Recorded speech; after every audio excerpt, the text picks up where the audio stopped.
నెల్లూరులో ఓ వైద్యురాలి నిర్వాకం ఓ మహిళకు ప్రాణ సంకటంగా మారింది. నవాబుపేటకు చెందిన లక్ష్మీ శ్రావణి గర్భం దాల్చడంతో ఈ ఏడాది జూలైలో స్థానికంగా ఉన్న ఓ ప్రైవేట్ నర్సింగ్ హోంలో చేరింది. అక్కడ డాక్టర్ సిజేరియన్ చేసి డెలివరీ చేశారు. కొన్ని రోజుల తర్వాత లక్ష్మికి కడుపు నొప్పి రావడంతో నగరంలోని మరో ఆసుపత్రిలో చూపించగా స్కానింగ్ చేసి కడుపులో కాటన్ ఉన్నట్లు గుర్తించారు. శస్త్రచికిత్స చేసి దానిని తొలగించారు. సిజేరియన్ చేసిన డాక్టర్ నిర్వాకం వల్లే ఈ పరిస్థితి వచ్చిందని బాధితురాలు ఆరోపించారు.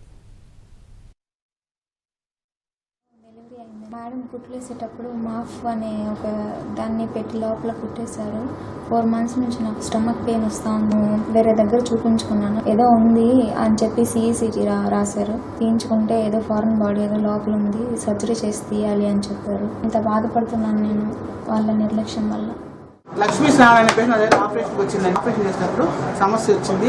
సింహపురి పోయి ఆపరేషన్ చేయించుకొని మేడం మీరు ఇట్లా చేశారు, ఇది ఉండింది, మాకు 10 లక్షలు 20 లక్షలు మనీ డిమాండ్ చేశారు. సరే ఇంకా నేను ఎవరి పొరపాటు జరిగింది, పొరపాటు అందరం దేవుళ్ళు కాదు కదా, అన్ని వెయిట్ సక్సెస్ చేసిన ఒక కేసు ప్రాబ్లం అవ్వచ్చు, చెప్పలేం కదా.